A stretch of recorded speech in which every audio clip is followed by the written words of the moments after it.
لاہور سے واپس راولپنڈی کی طرف جاتے ہوئے میں نے اسے گجرات کے قریب ایک اسٹاپ پر کھڑے ہوئے دیکھا۔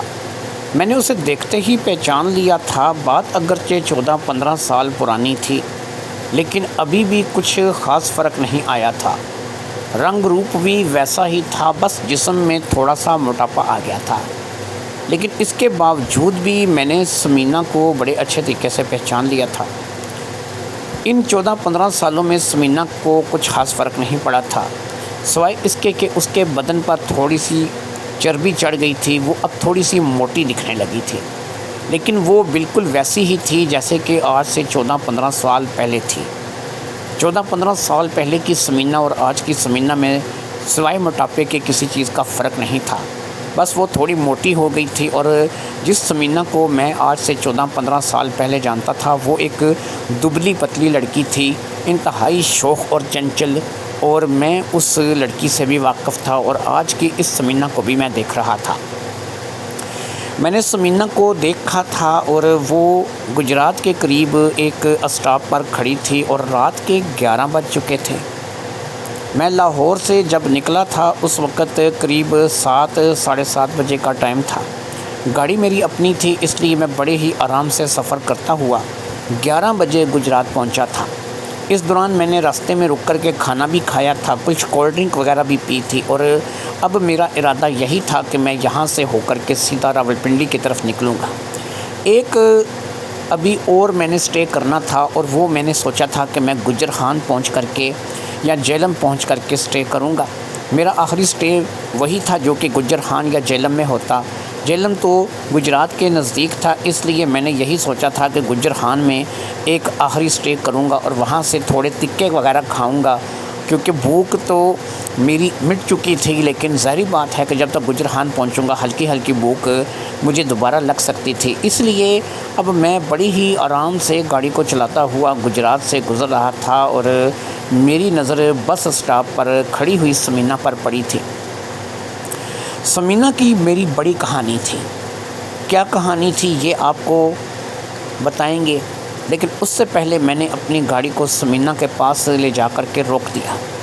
جیسے ہی میں نے اپنی گاڑی کو وہاں پر اس اسٹاپ پر روکا، کافی سارے لوگ میری طرف اور ثمینہ کی طرف متوجہ ہو گئے، کیونکہ ثمینہ ظاہری بات ہے کہ میں نے بالکل اس کے سامنے جا کر کے گاڑی کو روکا تھا، تو لوگوں نے دیکھنا ضرور تھا کہ کون ہے اس کا اتنا ہمدرد جو کہ اتنی رات کے چلا آیا ہے، جبکہ وہ لوگ بیچارے ابھی تک بس کے آنے کا انتظار کر رہے تھے۔ ایسے میں ثمینہ نے گاڑی کے شیشے سے جھانک کر کے مجھے دیکھا۔ میرے اندر بھی کوئی خاص تبدیلی نہیں آئی تھی، وہی شکل و صورت، وہی رنگ روپ، وہی قد کاٹھی، اور بالکل ویسا ہی تھا جیسے کہ آج سے 15 سال پہلے دکھتا تھا۔ اس نے مجھے دیکھا اور مجھے پہچان لیا۔ مجھے کہنے لگی، جہانگیر تم؟ میں نے کہا ہاں میں نے کہا کہاں جانا ہے؟ کہتی راولپنڈی جانا ہے۔ میں نے کہا وہیں جا رہا ہوں، بیٹھ جاؤ۔ اب وہ اگلی سیٹ والا دروازہ کھول کر کے بیٹھی تو میں نے دیکھا کہ اس کے ساتھ 2 بچیاں بھی ہیں۔ ایک بچی کوئی 12-13 سال کی رہی ہوگی اور ایک بچی کوئی قریب 10 سال کی، یہی میرا اندازہ تھا۔ میں نے پوچھا کون ہے؟ کہنے لگی میری بیٹیاں۔ میں نے کہا بٹھاؤ ان کو بھی گاڑی میں اور چلتے ہیں۔ ان دونوں بچیوں کو بھی گاڑی میں بٹھا دیا گیا۔ اب ثمینہ نے پیچھے پلٹ کر کہا فکر مت کرو، ماموں ہیں، یہ تمہارے ماموں ہیں اور ہم ان کے ساتھ راولپنڈی جا رہے ہیں، اب ہمیں بس میں نہیں جانا پڑے گا۔ اس کے بعد میں نے گاڑی کو آگے بڑھا دیا۔ ثمینہ کے ساتھ میری ہلکی پھلکی گفتگو ہونے لگی۔ میری اس کی زندگی میں 15 سال کا وقفہ آیا تھا۔ یہ 15 سال ہم دونوں نے ایک دوسرے سے ملے بغیر گزارے تھے۔ وہ مجھ سے ان 15 سالوں میں نہیں ملی تھی اور میں ان 15 سالوں میں اس کے ساتھ نہیں ملا تھا۔ یہ وہ وقت تھا کہ جو میں نے اپنی کامیابی میں گزارا تھا اور اس نے پتہ نہیں کیسے گزارا تھا، اس بات کا مجھے کوئی علم نہیں تھا۔ میں اس وقت کی بات کر رہا ہوں کہ جب آج سے 15 سال پہلے میں ایک کرائے کے مکان میں رہتا تھا۔ میرے گھر میں ایک وقت کا کھانے کا ہوتا تھا تو دوسرے وقت کا فاقہ ہوتا تھا۔ اسی چیز کو چلتے ہوئے، اسی زندگی کو جیتے ہوئے میں اس وقت نہ تو کسی کا منظور نظر تھا اور نہ ہی مجھے کوئی پسند کرتا تھا۔ اپنے خاندان، رشتہ دار اور برادری والوں کی نظر میں بھی میں ایک ایسا انسان تھا کہ جو ایک آوارہ، بوجھل اور ان لوگوں کے اوپر بوجھ تھا۔ کیونکہ ظاہری بات ہے کہ عزت پیسے کے ساتھ ہوتی ہے اور پیسہ میرے پاس نہیں تھا۔ پھر جب سمینہ کے ساتھ میرا حادثہ ہوا تھا، اس کے بعد میں نے اپنی زندگی کا ایک مقصد بنایا تھا، میں نے اپنی سوچ کو بدل دیا تھا، میں نے اپنی سوچ کا زاویہ بدل دیا تھا۔ میں نے اس بات کو سوچ لیا تھا کہ میرے پاس پیسہ ہوگا تو سب کچھ ہوگا، اور اگر پیسہ نہیں ہوگا تو میں کسی بھی طریقے میں کامیاب نہیں ہو سکتا۔ لہٰذا میں نے اپنی زندگی کو پیسے کی طرف موڑ دیا تھا، میں نے اپنے آپ کو پیسہ کمانے کی مشین بنا دیا تھا۔ ایسا بھی نہیں کہ میں کوئی 24 گھنٹے کام کرنے لگا تھا یا اس دھڑکن والے سنیل شیٹھی کی طرح 500 کروڑ کما لایا تھا، نہیں، میں کام اتنا ہی کرتا تھا جتنی میری کیپیسٹی تھی، لیکن میں نے بہرحال کام پہ توجہ دینی شروع کر دی تھی۔ آج اور کل اور اللہ نے گھر بھی دیا، اللہ نے گاڑی بھی دی، اللہ نے ہر چیز سے نوازا۔ تمام بہنوں بھائیوں کی شادیاں کی، والدین تو پہلے ہی نہیں تھے، تمام بہنوں بھائیوں کو ان کے گھر کا کر دیا، تمام کے گھر بسا دیے، ایک بڑے بنگلے جیسے گھر میں رہنے لگا۔ ہاں، ایک چیز کی کمی آج بھی تھی، اور اس کمی کو لے کر کے میں آج بھی چل رہا تھا۔ میں نے آج تک شادی نہیں کی تھی، اس لیے نہیں کی تھی کہ اب میرے گھر والے، میرے لوگ، میرے رشتہ دار، میرے جاننے والے رشتے لیے کھڑے تھے۔ وہ چاہتے تھے کہ جہانگیر اقرار کرے اور وہ اپنی بیٹی کا رشتہ جہانگیر کے دہلیز پر لے کر کے آئیں گے، لیکن اب جہانگیر کو ان کی ان بیٹیوں سے کوئی دلچسپی نہیں رہی تھی، کیونکہ جب جہانگیر ان لڑکیوں میں دلچسپی رکھتا تھا، شادی کرنا چاہتا تھا، اس وقت جہانگیر پر بڑے بڑے الزام لگتے تھے۔ جہانگیر کو بدنیت، کھوٹا، آوارہ، بدمزاج اور پتہ نہیں کون کون سے لقب دیے جاتے تھے۔ آج وہی جہانگیر ان لوگوں کے لیے بڑا امپورٹنٹ ہو گیا تھا، کیونکہ ظاہری بات ہے کہ سب لوگوں کو بنگلہ نظر آتا تھا، گاڑی نظر آتی تھی، اچھی آمدنی نظر آتی تھی۔ جہانگیر آج راولپنڈی میں ایک پوری فیکٹری کا مالک تھا، اس لیے اسے ہر کوئی رشتہ دینے کے لیے تیار تھا۔ اگر اس کے اندر کوئی عیب تھا تو اسے آج دولت نے چھپا لیا تھا۔ یہ وہی لوگ تھے کہ جو کبھی جہانگیر کے رشتے کے، یعنی میرے رشتے کے انکاری تھے، اور مجھے جو ہے وہ ان کی محفلوں میں جا کر کے اجنبیت کا احساس ہوتا تھا۔ لیکن یہاں پر بات یہ نہیں ہے کہ میرے رشتہ داروں کے ساتھ کیا تھا۔ آج سمینہ مل گئی ہے راہ چلتے، تو سوچا آپ کو اپنی اور سمینہ کی کہانی بتاتا چلوں۔ سمینہ کون تھی، میری زندگی میں اس کی کیا امپورٹنٹ تھی، ہم دونوں کے درمیان رشتہ کیا تھا، ہم 15 سال پہلے کیا تھے اور آج 15 سال بعد کیا ہیں۔ یہ وہ تمام باتیں تھیں کہ جو آج میں آپ لوگوں کو شیئر کروں گا۔ اس کہانی کے ذریعے میں آپ لوگوں کو یہ تمام باتیں بتاؤں گا۔ بات آج سے 15 سال پرانی ہے۔ میرا رشتہ میرے تایا کی بیٹی کے ساتھ کیا گیا، جو کہ ایک جگہ سے طلاق لے چکی تھی، جس کی قریب 2 سال کی ایک بیٹی بھی تھی۔ وہ بھی کرائے کے مکان میں رہتے تھے، وہ بھی کوئی زیادہ امیر نہیں تھے، لیکن میرے تایا کی بیٹی جس کا نام نائلہ تھا، انتہائی بدمزاج لڑکی تھی۔ اسی بدمزاجی کے چلتے اس کی پہلے شوہر کے ساتھ بھی نہیں بنی تھی اور اس نے اسے طلاق دے دی تھی، اور وہ طلاق لے کر کے آ گئی تھی۔ سمینہ نائلہ کی بہت اچھی سہیلی تھی۔ سمینہ کا گھر بار اپنا تھا۔ سمینہ کی 3 بہنیں سمینہ کے علاوہ تھیں، اور اس کے علاوہ صرف ایک ہی بھائی تھا۔ تینوں بہنیں سمینہ سے چھوٹی تھیں اور بھائی بھی سمینہ سے چھوٹا تھا۔ سب سے بڑی بیٹی ہونے کے ناطے سارے گھر کی ذمہ داری جو تھی وہ سمینہ کے سر پر تھی۔ مکان اپنا تھا، یہ بہت بڑی غنیمت تھی لیکن اس اپنے مکان میں جو کہ 2 منزل تھا، ایک منزل کرائے پہ لگائی ہوئی تھی اور دوسرے منزل میں یہ فیملی خود رہتی تھی۔ اس 2 منزل مکان میں ظاہری بات ہے کہ صرف کرایہ ہی ان لوگوں کے جینے کا ذریعہ نہیں تھا۔ ایسے میں ثمینہ کو باقاعدہ نوکری کرنی پڑتی تھی اور وہ باقاعدہ نوکری کر بھی رہی تھی۔ ثمینہ کیا کام کرتی تھی، اس کو کون سی نوکری ملی تھی، یہ بڑا عجیب کہانی تھی۔ ویسے تو اسے ایک دکان پر پیکنگ کے لیے رکھا گیا تھا، لیکن اس دکان پر پیکنگ کے علاوہ وہ لوگ اسے اپنے گھروں کے کام بھی کرواتے تھے۔ اگر دکان پر کام نہیں ہے یا کوئی کسٹمر نہیں آ رہا ہے یا ان دنوں پیکنگ نہیں ہے تو اسے گھر بھیج دیا جاتا تھا، جہاں پر وہ اس فیملی کے جس جگہ وہ دکان پہ جس بندے کے پاس کام کر رہی تھی کپڑے دھوتی تھی، برتن مانجتی تھی اور ان لوگوں کے ہر قسم کے وہ کام کرتی تھی کہ جو ایک گھر کی نوکرانی کر سکتی ہے۔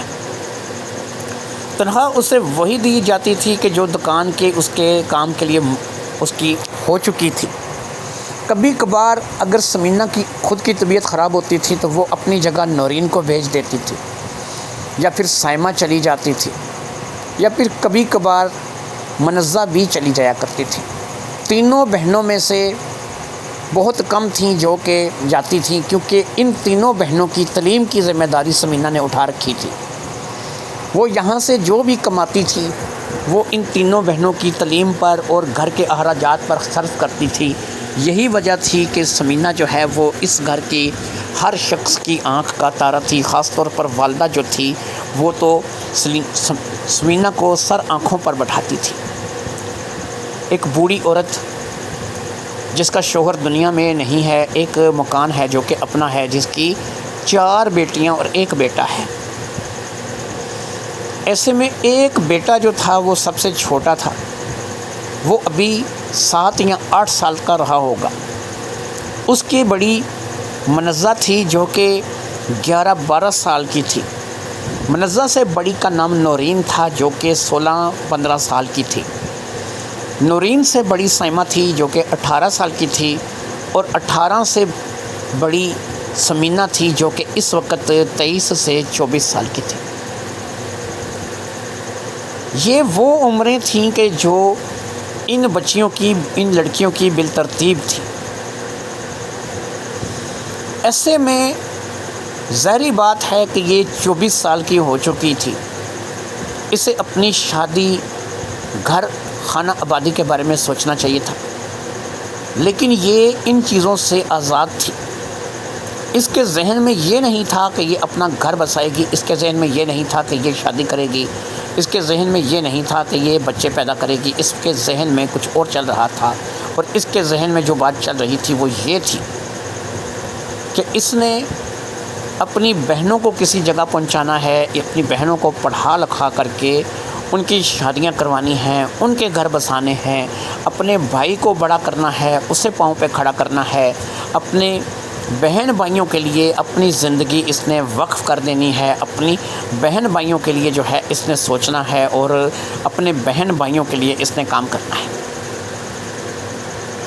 ایسے میں جب یہ یہاں دکان سے فارغ ہوتی تو قریب ترین جو گھر تھا وہ میرے تایا کا گھر تھا، جہاں پر یہ نائلہ سے ملنے چلی آتی، اور نائلہ کے ساتھ اس کی دوستی جو تھی وہ انتہائی گہری دوستی تھی۔ میں کیونکہ نائلہ کا منگیتر ہو چکا تھا اور بہت جلد نائلہ کی میری شادی ہونے والی تھی، میں نائلہ کی بدمزاجی سے خود تنگ تھا۔ کبھی کبھار کسی کام کی غرض سے مجھے میرے تایا کے گھر جانا پڑتا تھا تو نائلہ میرے آنے کو بھی اچھا نہیں سمجھتی تھی۔ وہ ناک منہ چڑھا کر کے باقاعدہ بیٹھ جاتی تھی اور ان لوگوں کو کہتی تھی کہ جب تک میری شادی نہیں ہو جاتی، پہلی بات تو یہ ہے کہ میں اس سے شادی کرنا نہیں چاہتی اور آپ لوگ زبردستی یہ رشتہ میرے سر تھوپ رہے ہو۔ دوسرا یہ ہے کہ اگر یہ شادی ہو بھی جاتی ہے تو یقین کرو کہ میں جو ہے اس لڑکے کے ساتھ خوش نہیں رہ سکوں گی۔ یہ ایک غریب ہے، کرایہ دار ہے، مجھے کیا دے سکے گا؟ میرے اس سے پہلے جو میرا شوہر تھا وہ کم از کم اپنے گھر والا تھا، لیکن اس کے ساتھ میری نہیں بن سکی تو اس کے ساتھ میری کہاں سے بنے گی؟ میں تایا کے گھر چلا جایا کرتا تھا اور وہاں پر اکثر جو ہے میری تائی جو تھی وہ مجھے سمجھایا کرتی تھی کہ بیٹا کم سے کم آیا کرو، کیونکہ میری بیٹی اس بات کو اچھا نہیں سمجھتی ہے، تم منگیتر بھی ہو اور تمہارے تایا نے یہ رشتہ کیا ہے، تمہارے تایا کے آگے تمہاری جو کزن ہے نائلہ اسے بولنے کا حوصلہ نہیں ہے کہ وہ تمہارے تایا کے آگے انکار کر سکے، نہیں اگر وہ بولنے کا حوصلہ رکھے اور تمہارے تایا سے وہ بات کر سکے تو وہ کب کو تمہارے رشتے کو انکار کر چکی ہو۔ میں بھی اس بات کو جانتا تھا کہ ظاہری بات ہے کہ جس بندے کی جیب خالی ہو، جس بندے کے پاس کچھ نہ ہو، اس کے لیے انکار ہی ہوتے ہیں، اسے ہاں بہت کم ملتی ہے۔ یہی میرے ساتھ چل رہا تھا۔ مجھے تو بہت سے خاندان میں ایسے لوگ تھے جن کی بیٹیاں جوان تھیں اور ہم لوگ امید لگائے بیٹھے تھے کہ ہماری شادی یہاں پر ہوگی، لیکن وہ لوگ ہمیں سوائے ریجیکٹ کرنے کے اور کچھ نہیں کر رہے تھے۔ ہم کبھی ریڑھی لگا لیتے تھے، میں اپنی بات کروں، میں کبھی کوئی سٹال لگا دیتا تھا، کبھی کوئی ریڑھی لگا لیتا تھا، کبھی کسی جگہ ملازم ہو جاتا تھا، اسی طریقے سے میری زندگی گزر رہی تھی۔ یہ وہ کام تھے کہ جن کے چلتے ہمارے رشتہ دار عزیز ہمیں کچھ خاص پسند نہیں کیا کرتے تھے۔ مجھے اس بات کا بڑے اچھے طریقے سے علم تھا کہ نائلہ جو کہ ایک جگہ سے طلاق لے چکی ہے، جس کی 1-2 سال کی بچی بھی موجود ہے، وہ باقاعدہ جو ہے ایک بدمزاج اور چڑچڑی لڑکی ہے اور کوئی بھی شخص اس کے ساتھ گزارا نہیں کر سکے گا۔ لیکن سیدھی بات پوچھیں تو مجھے اس کی بدمزاجی یا چڑچڑا پن اس وقت دکھائی نہیں دے رہا تھا۔ میں تو بس اس چیز کو سوچتا تھا کہ اس کے ساتھ میری شادی ہو جائے گی اور 4 دن مزے کے گزر جائیں گے۔ بس اس وقت میرے ذہن میں یہی سوچ تھی، اس کے علاوہ اور کوئی سوچ تو میرے ذہن میں نہیں تھی۔ میں لڑائی جھگڑوں بدمزاجیوں سے مطلب کہ اس وقت اس قدر آشنا نہیں تھا۔ مجھے یہی تھا کہ چلو وہ میری بیوی بن جائے گی تو مجھے وہ کچھ تو ملے گا کہ جس کی میں تمنا کیے بیٹھا ہوں، پتہ نہیں کہ میرے نصیب میں ہے بھی یا نہیں۔ بس یہی سوچ تھی۔ ملا دی دوڑ مسیتی تک اور میری دوڑ وہیں تک تھی۔ میں جب اپنے تایا کے گھر کسی کام کی غرض سے جاتا تھا، میں تایا سے ہی ملنے جاتا تھا، کیونکہ تایا ہی مجھے کسی نہ کسی کام کے غرض سے گھر میں بلایا کرتا تھا۔ تائی اس بات کا تھوڑا اعتراض رکھتی تھی کیونکہ نائلہ اس بات کو پسند نہیں کرتی تھی۔ نائلہ سے بڑی جس کا نام سعدیہ تھا، وہ باقاعدہ ایک جگہ منگنی ہو چکی تھی لیکن ابھی تک شادی نہیں ہوئی تھی۔ وہ لوگ منگنی کروا چکے تھے لیکن ان لوگوں نے کبھی دوبارہ پوچھا تک نہیں تھا کہ یہ بھی منگیتر ہے۔ سعدیہ کے منگیتر کا نام ریحان تھا اور وہ دبئی گیا ہوا تھا، یعنی کہ وہ ملک سے باہر ہوتا تھا۔ اس لیے سعدیہ بس اس امید میں بیٹھی تھی کہ ریحان آئے گا تو اس کے ساتھ شادی کرے گا۔ سعدیہ کی عمر اس وقت 32 سال کو لگ رہی تھی۔ نائلہ اس وقت 25-26 سال کی تھی اور میں اس وقت 28 سال کا تھا۔ مجھے کبھی کبھی سعدیہ کی حالت کو دیکھ کر ترس بھی آتا تھا کہ وہ کس چکر میں پڑ گئی ہے۔ اگر یہیں کسی لڑکے سے شادی کرنی ہوتی تو کب کی وہ شادی کر چکی ہوتی۔ 32 سال کی عمر تھی، ماں باپ بوڑھے ہو چکے تھے، تایا میرا بوڑھا تھا، تائی میری بوڑھی تھی، اور ایسے میں شادی جو ہے وہ ظاہری بات ہے بچیوں کی کر دینی چاہیے تھی۔ اب جب میں کبھی کبھار ان کے گھر چلا جایا کرتا، تایا مجھے بلا، وہاں میرا سمینہ کے ساتھ آمنا سامنا ہوا۔ سمینہ ایک بردبار اور اچھے اخلاق والی شوخ و چنچل لڑکی تھی جس نے چند ہی دنوں میں میرا دل جیت لیا۔ سچ پوچھیں تو اسے یک طرفہ محبت کہا جا سکتا ہے، لیکن یک طرفہ محبت کرنے کے لیے بھی آپ اپنی حیثیت کو ضرور دیکھیں، کیونکہ یک طرفہ محبتیں ایک تو ملنا بہت مشکل ہوتی ہیں کیونکہ آپ ہی کی طرف سے وہ محبت ہوتی ہے، دوسری طرف سے وہ محبت نہیں ہوتی، دوسری طرف سے ہو سکتا ہے وہ آپ کو کسی اور رشتے کی نگاہ سے دیکھے۔ تو وہ یک طرفہ محبت ہی تھی کہ میں سمینہ کو پسند تو کرنے لگا تھا، لیکن وہ صرف اس حد تک کہ مجھے وہ اچھی لگتی تھی۔ پھر اس کی کہانی میرے سامنے آئی کہ ابو نہیں ہیں، ابو فوت ہو چکے ہیں، وہ اپنی بہنوں کو پڑھا رہی ہے، خود کام کرتی ہے، مزدوری کرتی ہے اور اسی کے ذریعے سے گھر چل رہا ہے۔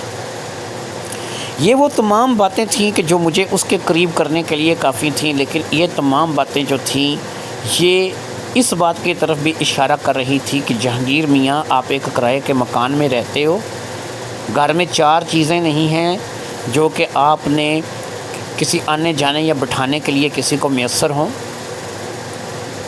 اور خواب آپ ایسی لڑکی کے دیکھ رہے ہو کہ جو لڑکی انتہائی محنتی ہے، جس کا مکان کم از کم 2 منزلہ اپنا ہے، جو کہ ایک اچھے گھر میں رہتی ہے، اچھا پہنتی ہے، اچھا کھاتی ہے، چلو نوکری کرتی ہے، لیکن یہ ہے کہ اس کے معاملات بہت بہتر ہیں۔ پھر یہ ہے کہ یہ خواب میرے دیکھنے بنتے بھی نہیں تھے۔ میں پہلے ہی نائلہ سے منسوب ہو چکا تھا، اگرچہ نائلہ اس رشتے سے خوش نہیں تھی۔ ان تمام باتوں کو لے کر کے میں کیا کر سکتا تھا، لیکن یہ ہے کہ دل قابو نہیں ہوتا۔ میرا دل سمینہ کی طرف مائل ہونے لگا۔ پھر جب میں اپنے تایا کے گھر جاتا اور میرا سمینہ سے آمنا سامنا ہوتا، یہ بات اب کچھ ضرورت سے زیادہ بڑھنے لگی۔ اس قدر بڑھی کہ اس نے اس چیز کو محسوس تو کر لیا کہ میں اس کے اندر کوئی کشش محسوس کرتا ہوں، اس کی طرف متوجہ ہوں، اس سے بات کرنا پسند کرتا ہوں، اس کے ساتھ رہنا پسند کرتا ہوں، اس کی کمپنی کو پسند کرتا ہوں، لیکن اس نے اس بات کا مطلب کچھ دوسرے رنگ میں نکالا کہ میں نائلہ کا منگیتر ہوں، تو اس کا بھائی ہوا۔ اس نے مجھے بھائی بول دیا۔ اس نے کہا کہ جہانگیر بھائی، میرا کوئی بھائی تو ہے لیکن بہت چھوٹا ہے۔ میں نہیں جانتی کہ آپ کی میری عمر میں کتنا فرق ہے۔ میں 24 سال کی ہوں۔ آپ اس بات سے اندازہ لگا لیجئے، پتہ نہیں آپ مجھ سے بڑے ہیں یا چھوٹے ہیں، لیکن آپ میرے بھائی ہیں۔ آپ نائلہ کے منگیتر ہیں، نائلہ میری دوست ہے، اور آپ میرے بھائی ہیں۔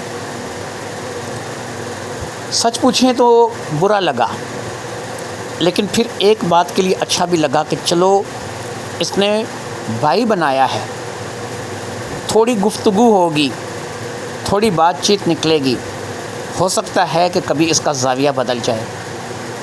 یہ کچھ سوچنے لگے۔ اب اس نے تو مجھے بھائی بنا لیا، لیکن نائلہ کیونکہ پہلے ہی ایک بدمزاج لڑکی تھی، اس نے اسے باقاعدہ میرے خلاف کرنا شروع کر دیا۔ وہ اس کے کان میں ایک ہی بات بھرنے لگی کہ کس آدمی کو بھائی بنا لیا ہے، کم دا نکاج دا دشمن اناج دا۔ اس انسان کو سمینہ اسے سمجھاتی کہ میں نے جہاں تک اس شخص کو دیکھا ہے، پرکھا ہے، مجھے وہ برا نہیں لگا۔ پتہ نہیں تمہیں ہر بندے سے خدا واسطے کا بیر کیوں ہے؟ تم اپنے شوہر کے ساتھ بھی اسی طریقے سے سلوک کرتی تھی، اور آج ایک بچی کے پیدائش کے بعد تم طلاق لے کے بیٹھی ہو۔ میں تو کہتی ہوں کہ تم تن من دھن سے اس شخص کو اپنا شوہر مان لو۔ لیکن نائلہ کی بات سمجھ نہیں آتی تھی۔ وہ شاید دولت، روپے، پیسے کو اہمیت دیتی تھی۔ انہی دنوں ریحان آ گیا اور ان لوگوں نے سعدیہ کا ہاتھ مانگ لیا۔ سعدیہ کی شادی کی تیاریاں شروع ہونے لگی۔ اب باقاعدہ مجھے شادی میں میری فیملی کے ساتھ دعوت دی گئی تھی۔ اس وقت تک میری امی بھی موجود تھی، میرے ابو بھی موجود تھے، اور ہم سب لوگ اس شادی میں باقاعدہ شریک ہوئے تھے۔ اس شادی میں نے زیادہ تر سمینہ کے قریب رہنے کی کوشش کی تھی۔ وہ بھائی سمجھتی تھی، میں بہن نہیں سمجھتا تھا۔ لیکن اب ایسا ہے کہ کیونکہ میں اس سے بڑا تھا، میں اسے اس کے نام سے مخاطب کر سکتا تھا۔ میں اسے بہن وغیرہ تو نہیں کہتا تھا، یا کوئی ایسا لقب، کوئی ایسا نام نہیں دیتا تھا کہ جو میں اپنی بہنوں کے لیے استعمال کرتا تھا۔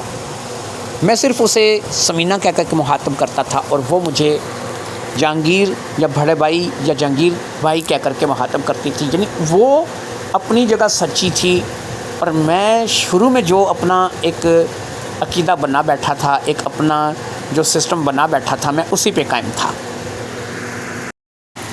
نائلہ کا کام بس یہی رہ گیا تھا کہ میرے خلاف سمینہ کے کان بھرنے، لیکن سمینہ بھی اس کی بات کو اس حد تک نہیں مان رہی تھی۔ شاید ایسا تھا کہ وہ کوئی ایسی بات اسے بتاتی تھی یا کرتی تھی جس پہ یقین کرنے کے لیے ثمینہ تیار نہیں تھی۔ وہ مجھے نکھٹو، آوارہ، نکمہ کہتی تھی تو ثمینہ کہتی تھی کہ ساری زندگی انسان ایک جیسا نہیں رہتا۔ اب مجھے دیکھ لو کہ میں کتنی محنت کرتی ہوں، بڑی مشکل سے اپنا گھر چلا پاتی ہوں، تو تمہیں بھی جو ہے اپنے منگیتر کے لیے ایسا رویہ اختیار نہیں کرنا چاہیے، ایسی بات جو ہے وہ تمہیں نہیں رکھنا چاہیے۔ خیر سعدیہ کی شادی ریحان سے ہو گئی تھی، وہ اپنے گھر کی ہو گئی تھی، اور پھر پیچھے اب نائلہ کی ہی باری تھی، اور نائلہ کی شادی جو ہے وہ بہت جلد جو ہے وہ میرے ساتھ کروا دی جانی تھی۔ اسے اس بات کو وہ پسند تو نہیں کر رہی تھی کہ میری شادی اس کے ساتھ ہو، لیکن ظاہری بات ہے کہ اب اس کے پاس کوئی چارہ نہیں تھا۔ وہ اپنے باپ سے بہت ڈرتی تھی اور اپنے باپ کے سامنے زبان نہیں کھول سکتی تھی۔ ان کا کوئی بھائی بھی نہیں تھا کہ جہاں جو ہے کوئی سمجھانے والا ہوتا یا روکنے والا ہوتا، صرف تائی تھی جو کہ کبھی کبھار جو ہے وہ مجھے کہتی تھی کہ جہانگیر تم ہی کچھ خیال کر لو، یہ ہے تمہاری جو کزن ہے نائلہ نہیں چاہتی وہ تم سے شادی کرنا، تو پہلے بھی اس نے گھر اپنا برباد کیا ہے، پھر اگر وہ تم سے شادی کر کے اپنا گھر برباد کر کے بیٹھ جائے گی تو اس میں تمہیں کیا ملے گا۔ اب میں اسے کیا بتاتا کہ مجھے کیا ملے گا، میں تو کبھی اس بات کو سوچا ہی نہیں تھا کہ وہ لڑاکو ہے، چڑچڑی ہے یا کچھ کیا۔ مجھے تو بس یہ ہے کہ مجھے تو اپنے رات بھر کے سکون سے غرض تھی، اور وہ تو مجھے ملتا جب تک دیکھتا کہ میرا اس کے ساتھ نبھتا ہے، چلتا ہے، ٹھیک ہے، نہیں ہے تو پھر اگر وہ اپنا ٹھکانہ کرتی تو مجھے کون سی اتنی آخر آئی ہوئی تھی کہ میں اسی پر اکتفا کرتا۔ ٹھیک ہے میں غریب ضرور تھا، مجھے پسند نہیں کیا جاتا تھا، میں اتنے پیسے نہیں کماتا تھا، لیکن ظاہری بات ہے میرے اندر بھی ایک سوچ تھی، میری بھی اپنی ایک انا تھی، لہٰذا میں نے اس بات کو لے کر کے سوچ لیا تھا کہ میں اب اسی طریقے کے مطابق سے چلوں گا۔ تایا کے آگے تائی کی بھی نہیں چلتی تھی، اس لیے میری شادی کی تیاریاں بہت جلد شروع ہونے والی تھی۔ لیکن یہ کیا کہ میری شادی کی تیاریاں شروع ہوئیں، اور جب نائلہ کو یہ بات کنفرم ہو گئی کہ اب اس کا رشتہ میرے ساتھ ہوگا اور یہ رشتہ نہیں ٹلے گا، تو اس شکل میں کیا ہوا کہ نائلہ کسی لڑکے کے ساتھ بھاگ گئی۔ مجھے نہیں پتا کہ اس لڑکے کے ساتھ اس نے کب سے آنکھ مٹکا لگا رکھا تھا، ان کے درمیان کیا معاملہ تھا، لیکن اتنا ہوا کہ وہ کسی لڑکے کے ساتھ بھاگ گئی جس کا باقاعدہ اچھا کاروبار تھا، گھر اپنا تھا، گاڑی تھی، اس وقت میں وہ ایک اچھا کھاتا پیتا لڑکا تھا، اس کے ساتھ نائلہ گھر سے بھاگ گئی۔ اور سب سے بڑی بات یہ ہوئی کہ وہ اپنی اس 2 سال کی بیٹی کو بھی چھوڑ گئی۔ دودھ اس کا وہ چھڑوا چکی تھی، وہ بچی اب کچھ کھانے پینے بھی لگی تھی۔ بچی کی ذمہ داری تو میری تائی نے سنبھال لی، لیکن پورے خاندان بھر میں جو ہے وہ اس رشتے کو لے کر کے تھو تھو ہونے لگی، اور سب لوگ ہی نائلہ کو برا بھلا کہنے لگے۔ اب ثمینہ وہاں آتی تو تھی، لیکن برائے نام، کیونکہ اس کا تعلق نائلہ کی حد تک تھا، اور اب نائلہ وہاں نہیں تھی۔ سعدیہ کے ساتھ تو ویسے ہی ثمینہ کی نہیں بنتی تھی، اور سعدیہ اپنے گھر کی بھی ہو چکی تھی۔ اب صرف اور صرف جو ہے وہ ثمینہ کبھی کبھار جو ہے وہ میرے تایا اور تائی کے لیے جو ہے وہ اس گھر میں چکر لگا لیا کرتی تھی۔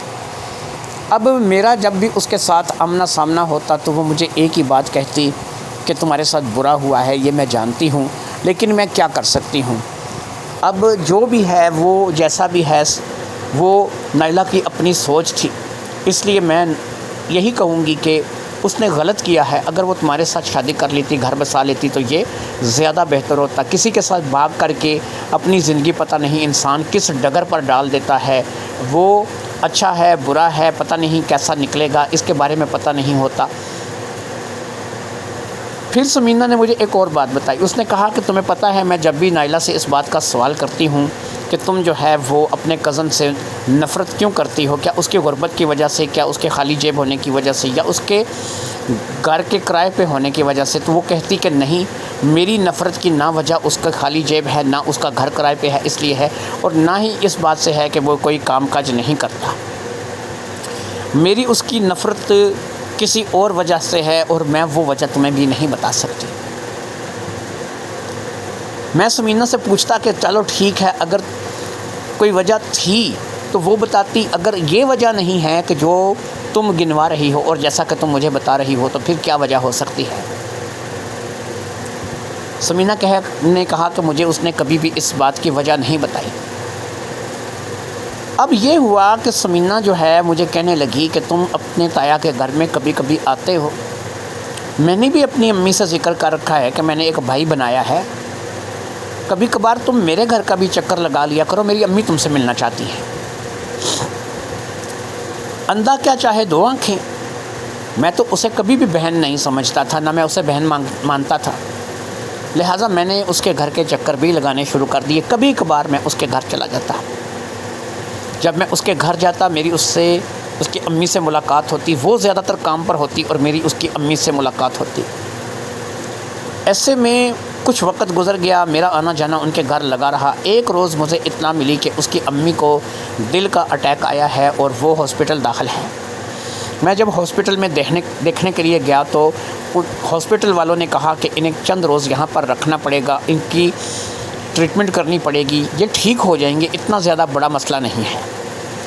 انہیں ہاسپٹل میں داخل کروا دیا گیا. اب مسئلہ یہ بن گیا کہ سمینہ کام پہ جاتی اور سمینہ کو اپنی بہنوں میں سے کسی نہ کسی کو چھٹی کروانی پڑتی کہ وہ امی کی دیکھ بھال کے لیے جو ہے وہ ہاسپٹل میں رہے, کیونکہ اس کی ماں چند روز ہاسپٹل رہنے والی تھی. ایسے میں ظاہری بات ہے کہ کوئی نہ کوئی بہن اس میں ایسی ضرور تھی جو کہ اب اس کے پاس رہتی تھی, یعنی کہ اس کی ماں کے پاس رہتی تھی. 24 گھنٹے کسی کو رہنا پڑتا تھا. 24 گھنٹے سمینہ تو نہیں رہ سکتی تھی کیونکہ وہ کام کرتی تھی. اب 3 بہنیں تھیں, سیما, نورین اور منزہ. منزہ تو ابھی بہت چھوٹی تھی, وہ 11-12 سال کی تھی.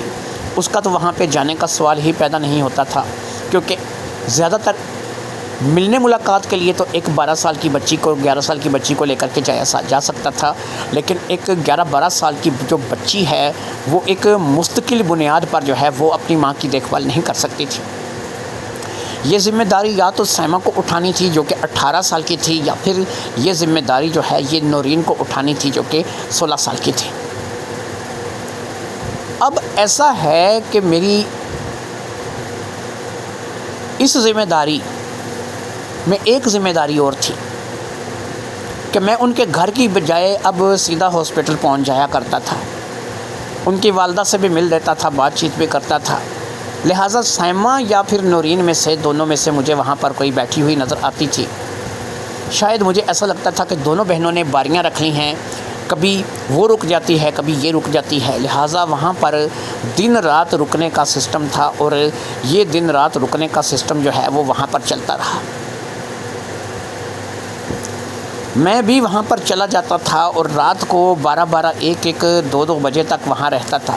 کبھی کبھار میں پوری رات بھی وہاں پر گزار کر کے آتا تھا, کیونکہ ظاہری بات ہے کہ میں بھی ان لوگوں کو یہ احساس دلا رہا تھا کہ میں ان لوگوں سے جدا نہیں ہوں, میں بھی ان لوگوں کا ہی ایک حصہ ہوں. مجھے امید تھی کہ کہیں نہ کہیں سمینہ کے دل میں میرے لیے محبت جاگے گی اور وہ مجھ سے جو ہے وہ اس لیول پر آئے گی کہ بہن سے وہ نکل کر کے مجھے کسی اور روپ میں قبول کرے گی. میں بھی اسے بہن نہیں کہتا تھا, یہ اسے پتہ تھا کہ میں نے کبھی بھی اسے بہن نہیں کہا, میں اسے اس کے نام سے ہی بلاتا ہوں. شاید اس بات کو لے کر کے بھی وہ سمجھتی تھی یا نہیں سمجھتی تھی, لیکن مجھے اس بات کا پتہ نہیں تھا. کچھ دن مزید گزر گئے اور ان کی والدہ کی طبیعت ٹھیک ہو گئی اور ان کی والدہ گھر آ گئی. اب میں کبھی کبھی گھر میں پتہ لینے کے لیے چلا جاتا تھا. ایسے میں ایک روز اس کی والدہ نے خود ہی اس بات کا ذکر چھیڑ دیا. اس نے کہا کہ جہانگیر تم سمینہ کو کہو کہ وہ اپنے بارے میں کچھ سوچے. جب اس کی ہڈیوں میں دم نہیں رہے گا, جب وہ بوڑھی ہو جائے گی, جب وہ اس قابل نہیں رہے گی, تب وہ اپنے بارے میں سوچے گی, تب وہ شادی کے بارے میں سوچے گی. تم سمینہ سے بولو کہ وہ اپنے بارے میں, اپنی شادی کے بارے میں سوچے. میں نے کہا کہ دیکھیں میں کیسے کہہ سکتا ہوں, سمینہ کی اپنی زندگی ہے, وہ اپنی زندگی کو اپنے ڈھنگ سے جیتی ہے, میں کیسے جو ہے کہہ سکتا ہوں. اب اس کی والدہ جو ہے ایک بزرگ خاتون تھی, جہاں دیدہ عورت تھی. اس نے کہا جہانگیر ایک بات بولوں, مجھے پتہ ہے کہ تم سمینہ سے محبت کرتے ہو, لیکن یہ بات یقین کرو کہ سمینہ کو نہیں پتہ. وہ میری بیٹی ہے, میں اسے جانتی ہوں. وہ یہی سمجھتی ہے کہ تم اسے ایک بہن کے ناطے سپورٹ کرتے ہو, ایک بہن کے ناطے اسے تم جو ہے وہ پسند کرتے ہو. وہ تمہیں بھائی ہی سمجھتی ہے, اور وہ تمہاری سچ پوچھو تو بہن ہی بنی ہوئی ہے، کیونکہ اس کو یہ خواہش تھی کہ اس کا کوئی بڑا بھائی ہوتا۔ جب اس نے ہوش سنبھالا نا تو وہ اکثر مجھ سے کہا کرتی تھی کہ امی میرا بڑا بھائی ہوتا تو کیا ہوتا، لیکن وہ تمہیں بڑا بھائی سمجھتی ہے یہ میں مانتی ہوں، تم اسے بہن نہیں سمجھتے، میں یہ بھی جانتی ہوں۔ تم دونوں کی یہی تکرار جو ہے یہ تم دونوں کا رشتہ بگاڑ بھی سکتی ہے اور بنا بھی سکتی ہے۔ میں نے کہا دیکھیے آپ میری بات سنیے، اگر آج میں سمینہ سے اس بارے میں بول دوں کہ سمینہ میں تم سے پیار کرتا ہوں، مجھے تم سے شادی کرنی ہے، میں تمہارے ساتھ گھر بسانا چاہتا ہوں، سپورٹ تو میری آپ لوگوں کے ساتھ پھر بھی ویسی ہی رہے گی، اس کی ہاں کی شکل میں بھی اور اس کی نا کی شکل میں بھی۔ اب اگر سمینہ ہاں کرتی ہے تو تب بھی میری شکل میں آپ کو ایک بیٹا مل جائے گا، میں آپ کا داماد بھی ہو جاؤں گا، بیٹا بھی ہو جاؤں گا، سمینہ سے شادی کر کے گھر بھی بسا لوں گا۔ اور اگر سمینہ نہ کرتی ہے تو پھر ظاہری بات ہے کہ میرا اس کا ایک رشتہ تو ہے، وہ مجھے بھائی سمجھتی ہے۔ میں کہتا ہوں اس رشتے میں دراڑ نہ آ جائے، ایسا نہ ہو کہ وہ مجھ سے نفرت کرنے لگے۔ اگر اس نے مجھ سے نفرت کی میں یہ برداشت نہیں کر سکوں گا، مجھے اس کا نام نہاد بھائی بن کے رہنا منظور ہے، لیکن مجھے اس کی نفرت منظور نہیں ہے، کیونکہ میں سچے دل سے اس سے پیار کرتا ہوں، مجھے واقعی میں وہ پسند ہے۔ میرے لبوں پر یہ الفاظ تھے کہ اتنے میں سمینہ گھر میں داخل ہوئی۔ اس نے سن لیا کہ میں سچے دل سے سمینہ سے پیار کرتا ہوں اور مجھے واقعی میں سمینہ پسند ہے۔ میری پیٹھ اس طرف تھی جس طرف دروازہ تھا، اور وہ دروازے میں کھڑی یہ الفاظ سن چکی تھی۔ اتنے میں پلٹا، کیونکہ مجھے احساس ہو گیا تھا کہ میرے پیچھے کوئی آ گیا ہے۔ میں جیسے ہی پلٹا ایک زوردار تھپڑ میرے چہرے پر پڑا۔ اس کی آنکھوں میں آنسو تھے۔ اس نے کہا کہ میری نظروں سے دور ہو جاؤ، میں تمہیں دیکھنا نہیں چاہتی، میں نے تمہیں بھائی بنایا تھا اور میں تمہیں بالکل اپنے بڑے بھائی کی طرح مانتی تھی، میں نے دل سے تمہیں بھائی کہا، میرے لیے تمہارے لیے کوئی اور رشتہ نہیں تھا۔ مجھے نہیں پتا تھا کہ تمہاری نیت میں کھوٹ ہے اور تم مجھے ایک لڑکی کی حیثیت سے چاہتے ہو، مجھے پسند کرتے ہو ایک لڑکی کی حیثیت سے، تم مجھے بہن نہیں سمجھتے۔ مجھے لگتا تھا لگ بھگ جو اس کی والدہ کے ساتھ میں نے باتیں کی تھیں وہ ساری ہی اس نے سن لی تھیں، پتہ نہیں کب سے وہ میرے پیچھے آ کر کے کھڑی ہو گئی تھی۔ اب ظاہری بات ہے کہ میرا بھانڈا پھوٹ چکا تھا، میرا برم کھل چکا تھا۔ میں نے کہا دیکھو سمینہ، یہ بات سچ ہے، میں نے کبھی بھی تمہیں بہن کی نظر سے نہ دیکھا ہے اور نہ ہی میں نے تمہیں بہن کی حیثیت سے پیار کیا ہے۔ میں تمہیں ہمیشہ سے ایک لڑکی کی حیثیت سے ہی دیکھتا اور ایک لڑکی سے ہی کی حیثیت سے ہی پیار کرتا چلا آ رہا۔ پھر یہ ہے کہ مجھ میں برائی کیا ہے؟ میں جب سے تم لوگوں کے ساتھ لگا ہوں میں نے تم لوگوں کی پوری سپورٹ کی ہے۔ میں اگر گھر کا داماد بھی بن جاؤں گا تو سپورٹ کروں گا، تم لوگوں کے ساتھ کھڑا رہوں گا۔ اس نے کہا نہیں، مجھے تمہاری ضرورت نہیں ہے، تم یہاں سے چلے جاؤ اور آج کے بعد تم نے یہاں پر نہیں آنا۔ میں وہاں سے نکل آیا، میرے پاس اب اس کے علاوہ کوئی چارہ نہیں تھا کہ میں نہ جاؤں۔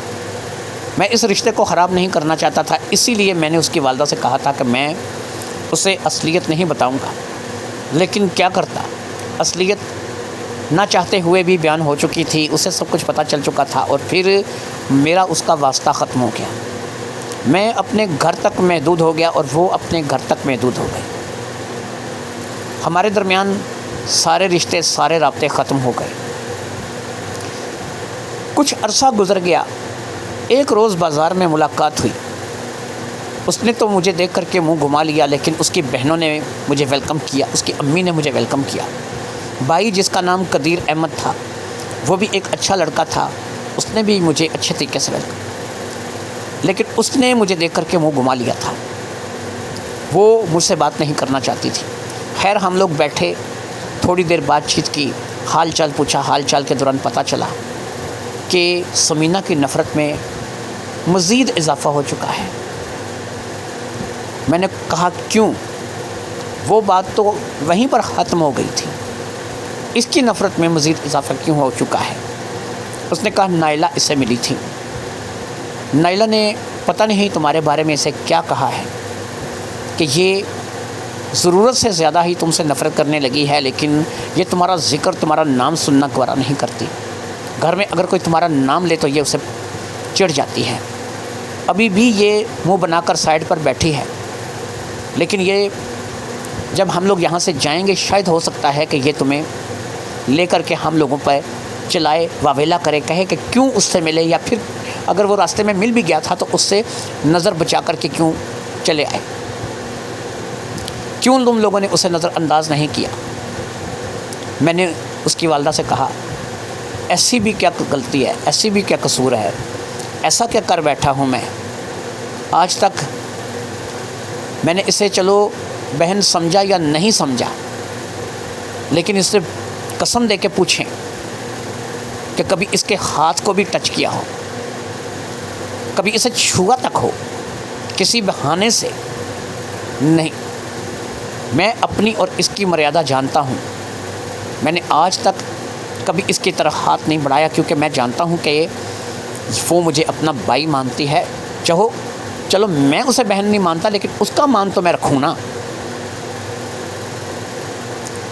اس کی والدہ کی زبانی یہ باتیں سن کر کے مجھے برا لگا تھا۔ میں اٹھ کر کے سمینہ کے پاس چلا گیا۔ وہ ایک الگ تھلگ جگہ پر بیٹھی تھی۔ یہ ایک مارکیٹ پلیس تھا، یہاں پر بیٹھنے کے لیے زیادہ جگہ تو نہیں تھی، لیکن وہ ایک جگہ پر بیٹھی تھی۔ یہاں پر ایک دکان تھی جو کہ بند تھی، اور اس دکان کا جو ہے وہ تھڑا تھا جہاں پر وہ بیٹھی تھی۔ اب میں اس کے پاس جا کر کے بیٹھ کے میں نے کہا سمینہ، میں تم سے صلح کرنے، معافی مانگنے یا کوئی گفتگو کرنے کے لیے نہیں آیا ہوں۔ صرف ایک بات کا جواب مجھے دو، کس غلط فہمی کی بنیاد پر تم مجھ سے اس قدر شدید نفرت کر رہی ہو؟ تم مجھے صرف اتنا بتاؤ کہ جب سے تم مجھے تایا کے گھر ملی ہو اس وقت سے لے کر آج تک میں نے تمہاری انگلی کو بھی ٹچ کیا ہو، تمہارے سر پہ ہاتھ رکھا ہو، حتیٰ کہ بڑا بھائی ہونے کے ناطے میں تمہیں پیار بھی دے سکتا تھا، لیکن میں تمہیں بہن سمجھتا ہی نہیں تھا۔ یہ بات تم پہ کھل گئی ہے کہ میں تمہیں بہن نہیں سمجھتا تھا، یہ بات سچ ہے۔ تم مجھے بھائی سمجھتی تھی، لیکن میں نے تمہارا مان کبھی نہیں توڑا، میں نے تمہاری ہاتھ تک کو کبھی نہیں چھوا۔ میں ہاسپٹل میں تمہاری بہنوں کے ساتھ رکا، تمہاری ماں کے پاس رکا، کبھی سائمہ میرے پاس ہوتی تھی، کبھی نورین میرے پاس ہوتی تھی۔ ساری رات ہم باتیں کر کے ایک دوسرے کو قصے کہانیاں سنا کر کے گزار دیتے تھے۔ بھوک لگتی تو کھانے کے لیے کچھ لے آتے تھے۔ آج تک اپنی بہنوں سے پوچھ لو، اپنی بہنوں کو بتاؤ کہ کبھی ایسا ہوا ہو کہ میں نے انہیں کسی نظر سے چھوا ہو، انہیں کچھ ایسا کہا ہو، ان کے ساتھ کچھ غلط کہا ہو؟ تو کیا تمہیں اپنی سگی بہنوں سے زیادہ اپنی انا عزیز ہے؟ کیا تمہیں ایسا نہیں لگتا کہ تم غلط کر رہی ہو؟ کون سی ایسی بات تمہیں نائلہ نے بتا دی ہے کہ جس بات کو تم اپنے دماغ میں بٹھا کر اس قدر شدید نفرت پال چکی ہو؟ اس نے غصے بھرا ایک سانس لیا، اس کے چہرے پر زلزلے کے سے اثار تھے، اس کے چہرے پر غصہ تھا۔ اس نے کہا جہانگیر، مجھے نائلہ نے جو چیز بتائی ہے، اب کی بار اس نے میرے نام کے ساتھ بھائی نہیں لگایا تھا، یہ مزے کی بات ہے۔ اس نے کہا مجھے نائلہ نے جو چیز بتائی ہے اس بات کو لے کر کے میں تمہیں کبھی بھی معاف نہیں کر سکتی، میں تمہیں کبھی بھی معاف نہیں کروں گی۔ میں نے کہا معافی سے پہلے قصور کا پتہ ہونا چلنا لازمی ہے۔ اگر تمہارا میں واقعی قصوروار ہوا تو مجھے بتاؤ۔ اس نے کہا ٹھیک ہے، سنو، یہ بات میری فیملی کو، میری بہنوں کو یا کسی کو اور نہ بتانا، امی کو نہ بتانا۔ میرے گھر والے اب بھی تم پہ بہت اعتماد کرتے ہیں، انہیں تمہاری اصلیت کا علم نہیں ہے۔ وہ یہی جانتے ہیں کہ تم ایک اچھے لڑکے ہو۔ وہ تمہارے غریب ہونے یا تمہاری زیادہ کمائی نہ کرنے یا پھر تمہارے ان باتوں سے ان لوگوں کو اختلاف نہیں ہے۔ کیونکہ تم ان کی نظر میں ایک زندہ دل انسان ہو، دل کے اچھے ہو. لیکن نائلہ نے مجھے تمہارے بارے میں جو بات بتائی ہے، اس بات کو سننے کے بعد میں تم پر اعتبار نہیں کر سکتی. میں تمہیں اپنا بھائی یا پھر کوئی اور رشتہ بھی میں تمہارے ساتھ نہیں بنا سکتی. میں نے کہا سمینہ ٹھیک ہے، لیکن اس سے پہلے بتاؤ میرا قصور کیا ہے. اس نے کہا سنو، نائلہ نے مجھے بتایا ایک روز تم گھر آئے، تایا تائی گھر پہ نہیں تھے اور نہ ہی نائلہ تھی. نائلہ اپنی کسی سہیلی کے گھر گئی ہوئی تھی، جبکہ تایا تائی کوئی کسی رشتہ دار کے گھر گئے ہوئے تھے جہاں پر انہیں وقت لگنے والا تھا. تم گھر آئے، گھر میں سعدیہ تھی جو کہ اکیلی تھی.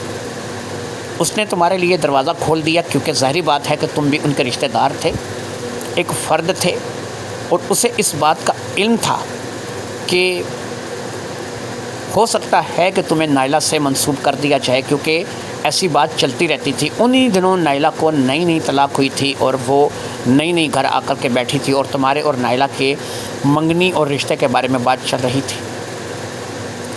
نائلہ کہتی ہے کہ میں جس سہیلی کے ہاں گئی تھی، میں اس سہیلی کے گھر سے جلدی گھر واپس آ گئی. لیکن جب میں جلدی گھر واپس آئی تو میں نے دیکھا کہ جو مین دروازہ تھا اندر جانے کا وہ بند تھا. دروازہ کھٹکھٹانے کے بعد بھی کافی دیر کے بعد دروازہ کھلا اور پھر جہانگیر نے ہی آ کر کے دروازہ کھولا تھا. جہانگیر نے جب آ کر کے دروازہ کھولا تو جہانگیر کے کپڑے کچھ بے ترتیب سے ہو رہے تھے. مجھے عجیب لگا، لیکن میں اس وقت خاموش ہو گئی. گھر کے اندر گئی تو مجھے سعدیہ کے علاوہ کوئی اور دکھائی نہیں دیا. تھوڑی ہی دیر میں جہانگیر بھی اجازت لے کر کے چلا گیا کہ تایا تائی گھر پہ نہیں ہے، چلو جب وہ ہوں گے تو میں آؤں گا. اس کے چلے جانے کے بعد میں سعدیہ کے پاس گئی اور میں نے سعدیہ کو جھنجھوڑ کر ہلا کر کے پوچھا کہ سعدیہ کیا ہوا ہے، مجھے سچ سچ بتانا، تم میری بڑی بہن ہو، جھوٹ مت بولنا. جب میں نے سعدیہ کو جھنجھوڑ کر ہلا کر کے پوچھا تو سعدیہ کی آنکھوں سے آنسو چھلک پڑے. وہ مجھ سے گلے لگ کے رو پڑی. اس نے کہا کہ ایک لڑکی کے لیے اس کی عزت بہت کچھ ہوتی ہے. جہانگیر نے مجھے کسی جگہ کا نہیں چھوڑا. اس نے اکیلے دیکھ کر کے میری عزت پر حملہ کیا، مجھے ایک کمرے میں لے گیا اور پھر اس نے سب کچھ میرے ساتھ وہ کیا جو کہ نہیں کرنا چاہیے تھا. میں نے شور میں چانے کی اپنے آپ کو بچانے کی کوشش کی، لیکن اس نے میرا منہ دبوچ رکھا تھا. اس نے مجھے اس طریقے سے قابو کر رکھا تھا کہ میں چلانا چاہتی تھی لیکن چلا نہیں سکتی تھی. یہ الزام سعدیہ نے جہانگیر پر لگایا. نائلہ کہتی ہے میں نے کہا کہ تمہیں ماں باپ کو، امی ابو کو بتانا چاہیے اس سے پہلے کہ میری اس کے ساتھ منگنی شادی کی بات چلے. تمہیں امی ابو کو ساری بات سچ بتا دینی چاہیے اور امی ابو کو بتانا چاہیے کہ یہ انسان نہیں، انسان کے روپ میں ایک درندہ ہے، ایک ایسا انسان ہے کہ جس پہ اعتبار نہیں کیا جا سکتا. اب یہاں پر سمینہ رکی تو میں نے سمینہ کو کہا سمینہ ایک بات بتاؤ، میں کہوں کہ تم نے میرا فائدہ اٹھانے کی کوشش کی، تم کہو کہ میں نے تمہارا فائدہ اٹھانے کی کوشش کی، کیا یہ بات تمہارے اور میرے کہنے کے اوپر سچ ہو جائے گی؟ کیا یہ باتیں صرف کہنے کی حد تک سچ ہو جاتی ہیں؟ میں گیا ضرور تھا ایک دفعہ، مجھے یاد ہے اس وقت سعدیہ گھر میں اکیلی تھی. میں نے اسے تایا تائی کا پوچھا تو اس نے کہا کہ نہیں، وہ گھر پر موجود نہیں ہے. نائلہ کا پوچھا تو کہا کہ وہ اپنی کسی سہیلی کے گھر گئی ہے. اب میں وہاں سے آنا چاہتا تھا تو اس نے کہا بیٹھ کے انتظار کر لو، تھوڑی دیر میں آ جائیں گے. وہ 32 سال کی، مجھ سے بھی 4 سال بڑی، شاید شادی کو ترسی بیٹھی ہوئی ایک لڑکی تھی. اب اس نے کچھ ایسی حرکتیں شروع کر دیں کہ جو مجھے گوارا نہیں تھی، لہٰذا میں فٹافٹ سے اٹھا اور میں نے اسے اس بات کو لے کر کے جھڑک دیا. میں نے کہا کہ تم شاید اس بات کو جانتی نہیں ہو کہ میری نائلہ کے ساتھ بات چیت چل رہی ہے اور ہو سکتا کہ نائلہ کے ساتھ میری شادی ہو جائے. اگر نائلہ کے ساتھ میری شادی ہو گئی تو تم میرے رشتے میں بڑی ہو، مجھ سے بڑی ہو، تو قابل احترام ہو، ایسی حرکتیں مت کرو. اتنے میں باہر دروازہ کھٹکا. میں نے اسے ایک طرف کیا اور پھر میں جا کر کے دروازہ کھولا تو سامنے نائلہ کھڑی تھی۔ اسی لیے میرے کپڑے تھوڑے بے ترتیب تھے، کیونکہ میں سعدیہ کو ایک طرف جھٹک کر گیا تھا۔ سعدیہ کی جو باتیں تھیں ان کو نظر انداز کر کے میں باہر پہنچا تھا، اور پھر جب میں باہر پہنچا نائلہ آ گئی، میں نے پھر وہاں سے اجازت دے کر کے آنا مناسب سمجھا۔ اس بات کو سعدیہ نے بدل کر دیا، اور سعدیہ نے کہا کہ وہ برباد ہو گئی، یہ ہو گئی، وہ ہو گئی۔ ایک بات سیدھی مجھے بتاؤ، سعدیہ ایک نوجوان لڑکی ہے، اچھی خاصی صحت مند ہے، اور یار ایک چیخ مارو پورا محلہ اکٹھا ہو جاتا ہے، تو اس کی چیخ کیا ایک ہاتھ سے اس کے منہ پر ہاتھ رکھ کر کے دوسرے ہاتھ سے میں ایک نوجوان طاقتور لڑکی کو قابو کر سکتا ہوں؟ مجھے یہی بتا دو، کیا اسے ایک بھی چیخ مارنے کا موقع نہیں ملا کہ وہ ایک بار بھی چلاتی اور وہ محلہ اکٹھا ہو جاتا اور میری وہ ہوتی کہ میں نے کہا تمہاری بات کا جواب میں تمہیں یہیں پہ سیدھا دے رہا ہوں۔ میں نے کہا اسی بات کو لے کر کہ تم اس قدر واویلا کر رہی ہو، جس کا نہ سر ہے نہ پیر ہے، کیا ثبوت ہے تمہارے پاس اس بات کا؟ اس نے کہا ثبوت نائلہ ہے۔ میں نے کہا نائلہ کیسے ثبوت ہو سکتی ہے؟ وہ تو آئی ہی بعد میں تھی، اس نے تو بعد میں آ کر کے دروازہ کھٹکھٹایا تھا، نائلہ کیسے ثبوت ہو سکتی ہے؟ وہ تو آئی بعد میں تھی۔ اس نے کہا نائلہ ثبوت ہے، لیکن نائلہ کسی اور لحاظ سے ثبوت ہے۔ میں نے کہا اب مجھے یہ بھی بتا دو کہ اب نائلہ کسی اور لحاظ سے ثبوت کیسے ہے؟ میرے خلاف ثبوت نائلہ کیسے ہو سکتی ہے؟ ایک دروازے کے باہر کھڑی لڑکی کو کیا پتہ کہ دروازے کے اندر کیا ہوا ہے؟ اور میں نے تمہیں ایک بڑی واضح دلیل دی ہے، کیا ایک ہاتھ سے کسی کا منہ پکڑ کر کے اسے قابو کیا جا سکتا ہے؟ ایک نوجوان لڑکی، صحت مند لڑکی جو کہ 30-32 سال کی ہو، کوئی چھوٹی کاکی نہیں ہے۔ اس بات کو سن کر کے اگرچہ ثمینہ کو تھوڑی سوچ پڑ گئی تھی، لیکن پھر اس نے کہا کہ چلو ٹھیک ہے، دوسری بات سن لو۔ میں نے کہا چلو سناؤ دوسری بات، تمہارے پاس نائلہ ثبوت کیسے ہے؟ یہ بات میں جاننا چاہوں گا۔ اس نے کہا نائلہ ثبوت اس لیے ہے کہ نائلہ نے بھی تم پر یہی الزام لگایا ہے کہ ایک دفعہ وہ گھر پہ اکیلی تھی، تم گھر میں داخل ہوئے، اس روز سعدیہ گھر پہ نہیں تھی اور نہ تایا اور تائی تھے، نائلہ صرف اپنے گھر میں اکیلی تھی۔ نائلہ کو بخار تھا جس کی وجہ سے اس کی طبیعت خراب تھی، اور وہ اندر کمرے میں لیٹی تھی، اسے نہیں پتہ کہ باہر کا دروازہ کھلا تھا یا بند تھا، لیکن دروازہ کھلا تھا اور تم گھر کے اندر آ گئے۔ جب تم نے دیکھا کہ اس کی طبیعت بھی خراب ہے اور اسے بخار بھی ہے، تو تم نے اس کے اوپر چڑھائی کر دی۔ وہ بخار کے چلتے بول نہیں پا رہی تھی، احتجاج نہیں کر پا رہی تھی، اپنے آپ کو بچا نہیں پا رہی تھی، اور تم نے وہ سب کچھ کر لیا کہ جو تم کرنا چاہتے تھے، اپنی درندگی کا مظاہرہ کیا اور وہاں سے رخصت ہو گئے۔ میں نے کہا واہ کیا بات ہے، پہلے تو یہ بتاؤ کہ پہلے سین میں ایک بہن جو ہے وہ سہیلی کے گھر گئی ہوئی تھی اور تایا تائی گھر میں نہیں تھے، وہ کہیں گئے ہوئے تھے۔ دوسرے سین میں نائلہ گھر میں اکیلی تھی اپنی بیٹی کے ساتھ، اور اس بار سعدیہ غائب ہے اور تایا تائی غائب ہیں۔ کیا گھڑ گھڑ کے سین جو ہے وہ تیار کیے جا رہے ہیں۔ اب ثمینہ نے کہا آگے بھی سنو، اسی بات کو لے کر کے جب اس کی منگنی تمہارے ساتھ ہوئی تو وہ نہیں چاہتی تھی کہ تمہاری بیوی بنے اور تم سے شادی کرے، وہ تمہارے خلاف دل میں نفرت کا زہر پال چکی تھی۔ اسے پتہ تھا کہ تم نے سعدیہ کے ساتھ بھی سب کچھ کیا، تم نے اس کے ساتھ بھی سب کچھ کیا۔ اب وہ نہیں چاہتی تھی کہ آئندہ بھی ایک ایسا شخص اس کے پلے پڑے کہ جو یہی سب کچھ کرے، لہٰذا اسی لیے وہ تم سے شدید نفرت کرتی تھی، شادی نہیں کرنی چاہتی تھی۔ اسی لیے اس نے ایک اور لڑکے کے ساتھ اپنا تعلق بنایا، اس کے ساتھ بھاگ گئی۔ میں نے کہا چلو ثمینہ ایسا ہے کہ تمہاری نائلہ سے ملاقات ہوئی ہے تازی، یہ بتا دو کہ جس لڑکے کے ساتھ وہ باغی تھی وہ لڑکا کہاں ہے؟ اب نائلہ کہاں ہے؟ تایا تائی اور سعدیہ نائلہ کے بارے میں اب کیا کہتے ہیں؟ نائلہ کیا کہتی ہے؟ میں نے کہا پہلا شوہر اسے ملا جو کہ اس کی سمجھ سے باہر تھا، جس کے پاس یہ رہ نہیں سکی۔ دوسرا میرے ساتھ منگنی ہوئی تو مجھ پر الزام لگا دیا کہ میں نے سعدیہ کے ساتھ برا بھلا کیا، اس کے ساتھ برا بھلا کیا، اور یہ تمام تر باتیں ثبوت کے بغیر ہو رہی ہیں۔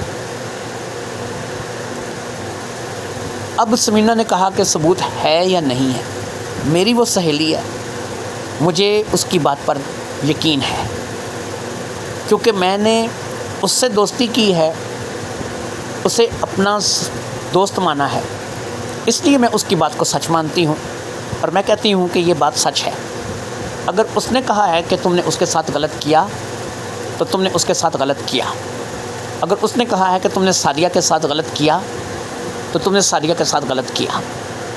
میں نے کہا سمینا ایک بات اور ذہن میں رکھ لو، تمہاری خود کی ماشاءاللہ سے 2 بہنیں جوان ہیں، ذرا ان سے بھی کبھی پوچھا ہے کہ میں نے ان کے ساتھ غلط کیا یا نہیں کیا؟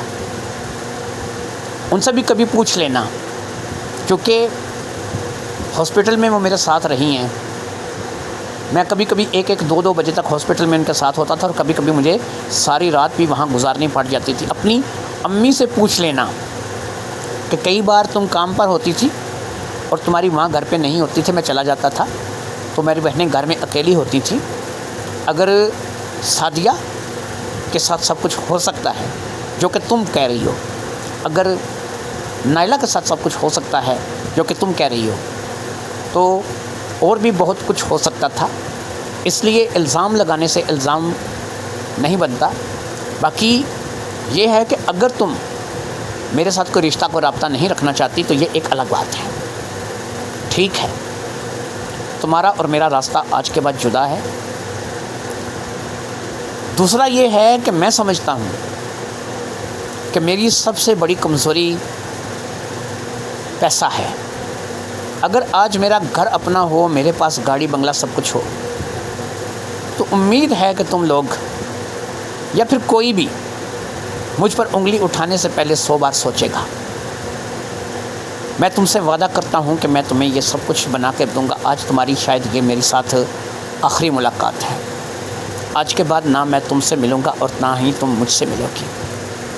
اور اگر کبھی زندگی میں یہ بات تم پہ کھل جائے کہ میں سچا تھا اور نائلہ جھوٹی تھی، تو پھر اس بات کو اپنے ذہن میں بٹھا لینا کہ تم نے اپنی زندگی میں کس شخص کو گوایا ہے۔ تم نے اپنی زندگی کو اپنے ہاتھوں سے برباد کیا ہے۔ یہ پیسہ آنی جانی چیز ہے، کل میں اتنا کماؤں گا کہ تم لوگ دیکھو گے۔ یہ کہہ کر کہ میں سمینا کے پاس سے اٹھایا، میں نے اس کی والدہ یا اس کی بہنوں کی طرف بھی دیکھنا یا ان سے ملنا بھی گوارا نہیں کیا۔ آج 15 سال بعد میں نے اسے بس اسٹاپ پر کھڑے دیکھا تھا۔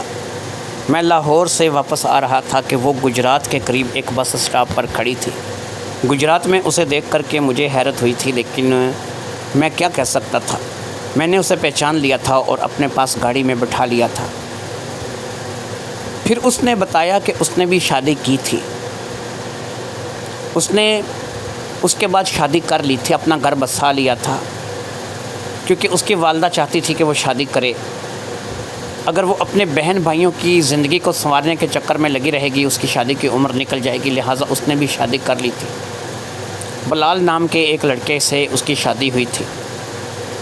شادی کے چند سال بعد ہی، یعنی وہ زیادہ سال اس کے ساتھ نہیں گزار سکی تھی، صرف 4-4.5 سال کا عرصہ تھا جو کہ اس نے اپنے شوہر کے ساتھ گزارا تھا، اور اس کے بعد اس کے شوہر نے اسے طلاق دے دی تھی۔ اس نے مجھے روتے ہوئے بتایا کہ اس کی طلاق کی سب سے بڑی وجہ نائلہ تھی۔ نائلہ نے ہی اس کے گھر کو برباد کیا تھا۔ پتہ نہیں اس کے شوہر کے کان میں کیا کہا تھا، اسے کیا باتیں کی تھی، کن باتوں کو لے کر کے وہ شاید سمجھ نہیں تھی، اور نائلہ کی وجہ سے اس کا گھر اجڑ گیا تھا۔ میں نے اسے کہا سمینا ایک بات بولوں، نائلہ کی وجہ سے ایک بار نہیں تمہارا گھر 2 بار اجڑا ہے۔ ایک تو وہ کہ جب تمہاری بلال کے ساتھ شادی ہوئی، اور دوسرا وہ کہ جب میں نے تمہیں کہا تھا کہ نائلہ جو بھی بات کر رہی ہے وہ اپنے پاس سے بنا کے کر رہی ہے، اس کی بات میں کوئی حقیقت نہیں ہے، لیکن تم نے میری بات کو ماننے سے انکار کیا تھا۔ اس وقت پہلی بار تمہارا گھر اجڑا تھا کہ جب میں تمہیں چھوڑ کر ہمیشہ کے لیے چلا گیا تھا، اور پھر جب بلال کے ساتھ تمہاری شادی ہوئی تو دوسری بار تمہارا گھر اجڑا۔ اس نے کہا ہاں تم ٹھیک کہتے ہو، ایسا ہی ہے۔ اگر میں اس وقت تمہاری بات مان لیتی تو ہو سکتا ہے کہ آج میں تمہارے ناکام ہوتی۔ میں نے کہا یہ بتاؤ رہتی ہو؟ کہنے لگی راولپنڈی میں ہی رہتی ہوں، ایک کرائے کا گھر ہے اور وہاں پر رہتی ہوں۔ میں نے کہا کرائے کا گھر؟ یہ کیا، تمہارا تو خود کا 2 منزل کا مکان تھا۔ اس نے کہا تمہیں شاید پتہ نہیں ہے، 15 سال بیت گئے ہیں۔ انہی بہنوں بھائیوں کو جن کو میں نے پڑھا لکھا کر کے کسی قابل بنایا، جب ان کی شادیاں کیں، ہر کوئی بدلتا گیا، ہر ایک نے آنکھیں ماتھے پہ رکھ لیں، پھر امی بھی نہیں رہی۔ بھائی بڑا ہوا تو وہ جائیداد پر قبضہ کرنے کے چکروں میں لگ گیا، اس مکان پر قبضہ کرنے کے چکروں میں لگ گیا۔ بہنوں بھائیوں نے سب نے مل کر بانٹ لیا۔ میں جو کہ سب کے ساتھ مخلص تھی، مجھے انہوں نے دودھ میں سے بال کی طرح نکال کر باہر پھینکا۔ خیر میں محنت مزدوری کرنے کی عادی تھی، ویسے بھی اس وقت تک مجھے طلاق ہو چکی تھی۔ میں نے محنت مزدوری کر کے اپنی بیٹیوں کو پالنا شروع کر دیا، ایک کرائے کا گھر لے لیا اور اب بھی وہیں رہتی ہوں۔ میں نے کہا سمینا یہ باتیں بھی میں کبھی تم سے کیا کرتا تھا، اور تمہاری والدہ بھی اللہ بخشے کہ وہ تمہیں ایسا کہا کرتی تھی کہ بیٹی اپنے بارے میں سوچ لو، کل کو کوئی بھی نہیں بنے گا۔ شاید تمہاری والدہ کو بھی اس بات کی سوچ تھی، اور وہ صحیح سوچتی تھی۔ کوئی بھی رشتہ ہو وہ ایک وقت تک ساتھ دیتا ہے۔ یہی وہ باتیں تھیں کہ جو کرتے کرتے راستہ کٹ چکا تھا۔ راولپنڈی میں ہم لوگ داخل ہو چکے تھے، بچیوں سے میرا تعارف ہو چکا تھا۔ ایک کا نام سائرہ تھا جو کہ 12 سال کی تھی، اور ایک کا نام مائرہ تھا جو کہ 10 سال کی تھی۔ میں نے انہیں ایک جگہ پر اتارا جہاں سے ان کا گھر قریب تھا۔ جیسے ہی میں نے انہیں گاڑی سے اتارا، میں خود بھی گاڑی سے نیچے اتر کر کے آ گیا۔ آج بھی وہی محبت تھی، وہی جذبہ تھا، وہی قدر تھی جو میں پہلے روز سمینہ کے لیے محسوس کرتا تھا۔ مجھے آج بھی سمینہ میں کچھ فرق نظر نہیں آ رہا تھا۔ وہ وہی سمینہ تھی جو میری پہلے دن کی سمینہ تھی۔ میں دوسری طرف سے گھوم کر آیا۔ میں ایک مرد تھا، اپنے آپ پہ قابو رکھنا جانتا تھا، کبھی روتا نہیں تھا، کبھی آنکھ میں آنسو نہیں لایا تھا۔ بڑی بڑی باتیں ہو جاتی تھیں، اپنے آپ کو سنبھالتا تھا۔ آج میرے پاس گاڑی، بنگلہ، کار، سب کچھ تھا۔ شادی نہیں کی تھی، کیونکہ محبت انسان کو ایک ہی بار ہوتی ہے، بار بار نہیں ہوتی۔ اور پھر جن لوگوں کے ساتھ آج میرا رشتہ ہو رہا تھا، یہ وہ لوگ تھے کہ جنہوں نے کبھی مجھے اپنایا ہی نہیں تھا۔ میری اپنے ہی رشتہ دار، میرے اپنے ہی خاندان والے، اس لیے میں نے آج تک شادی نہیں کی تھی۔ میں دوسری طرف سے اتر کر کے آ گیا، وہ بھی اتر چکی تھی، ایک فٹ پاتھ پر کھڑی تھی، بچیاں بھی تھیں۔ میں نے دوسری طرف سے گھوم کر آ کر کے سمینہ کے دونوں ہاتھوں کو اپنے ہاتھوں میں پکڑ لیا۔ پہلی بار میری آنکھوں میں ہلکے ہلکے سے آنسو، یہ آنسو سمینہ نے بھی محسوس کر لیے تھے۔ وہ جان گئی تھی کہ میں کیا کہنا چاہتا ہوں۔ میری حلق سے آواز نہیں نکل رہی تھی۔ میں نے اسے کہا سمینہ مجھ سے شادی کرو گی؟ اس نے کہا ہاں جہانگیر، میں تم سے شادی کروں گی۔ لوگ آ رہے تھے جا رہے تھے، ایک فٹ پاتھ تھا، میں نے اسے سینے سے لگا لیا۔ وہ جو بچیاں شاید اس سفر کے دوران جان گئی تھی کہ ہم دونوں کا رشتہ کیا ہے۔ سائرہ اور مائرہ بھی چہرے پر مسکراہٹ لیے ہم دونوں کو دیکھ رہی تھیں۔ وہ دونوں بچیاں مجھے اپنا باپ تسلیم کر چکی تھیں، یہ ان کے چہرے کی مسکراہٹ بتا رہی تھی۔ ایسا لگ رہا تھا کہ صرف سمینہ نے ہی مجھے اپنا شوہر تسلیم نہیں کیا، ان دونوں بچیوں نے بھی مجھے اپنا باپ تسلیم کر لیا ہے۔ میں نے آگے بڑھ کر اپنی باہوں کو وا کر دیا، اپنی باہوں کو پھیلا دیا۔ دونوں بچیاں آ کر مجھ سے لپٹ گئیں، ان کے منہ سے ابو نکلا، میرے کانوں میں جیسے کسی نے شہد گھول دی۔ ایک سکون تھا جو کہ میری روح کو سرشار کر گیا تھا۔ وہ نائلہ آج بھی کسی جگہ نہیں تھی، اس کا گھر آج بھی برباد تھا۔ وہ جس لڑکے کے ساتھ بھاگی تھی وہ اسے چھوڑ کر کے بھاگ گیا تھا۔ وہ کبھی اپنا گھر بسا نہیں سکی، بڑی ہوئی تو بیٹی کی اس کے ساتھ نہیں بنی۔ بیٹی اپنی بڑی ماسی سعدیہ کے پاس چلی گئی اور وہیں رہنے لگی۔ وہ اس کی بدمزاجی کی وجہ سے ماں سے زیادہ نہیں ملتی تھی۔ ایک ایسی عورت، ایک ایسی لڑکی کہ جس نے نہ اپنا گھر بسنے دیا نہ دوسروں کے گھر کو، لیکن اسے اس سب میں کیا ملا؟ مجھے 15 سال بعد ہی صحیح لیکن میری سمینہ مل تو گئی۔ میں نے سمینہ سے شادی کر لی 15 سال بعد ہی صحیح، لیکن وہ میری بیوی بن کر، میری دلہن بن کر میرے گھر آ گئی۔ پھر سارے رشتے جاگنے لگے، اس کی بہنیں بھی آنے لگی، اس کا بھائی بھی آنے لگا۔ میں نے اسے ایک ہی بات کہی، بدلہ نہیں، معافی۔ ہمیں بدلہ لے کے کیا کرنا ہے؟ آج یہی بدلہ کافی ہے کہ ہماری حیثیت کو دیکھ کر لوگ ہماری طرف آتے ہیں، لوگ دیکھتے ہیں ہمارے سٹیٹس کو، ہماری حیثیت کو۔ آج اگر اللہ نے ہم پر مہربانی کی ہے، ہمیں کسی کو سزا نہیں دینی۔ وہ اپنی سزا خود بھگتے گا جب اپنی سوچ خود سوچے گا کہ میں کبھی کیا سوچتا تھا اس شخص کے بارے میں، یا اس بہن کے بارے میں، یا اس جہانگیر کے بارے میں، تو وہ اپنی سزا خود بھگتے گا۔ اگر اس کے اندر ضمیر ہوگا تو وہ خود اپنی سزا بھگتے گا۔ ہمیں کسی کو سزا دینے کا کوئی اختیار نہیں ہے۔ میری شادی سمینہ کے ساتھ ہو چکی تھی، مجھے 2 بیٹیاں مل گئی تھیں، پھر اللہ نے مجھے سمینہ سے 4 دیے۔ وقت گزر گیا، حالات بدل گئے، وہ نائلہ آج بھی ویسی کی ویسی ہے، جہاں پر وہ تھی آج بھی وہیں پر ہے۔ نہ تو اس کا گھر بسا، نہ اس کی کوئی بات بنی، سر سفید ہو چکا ہے۔ ہم بھی بوڑھے ہو گئے ہیں، لیکن ہمارے بچے ہیں، ہمارے پاس سہارا ہے، ہمارے پاس وہ ہیں کہ جو ابو کہتے ہیں تو ہم سرشار ہو جاتے ہیں۔ وہ بیچاری ویسی کی ویسی ہی ہے۔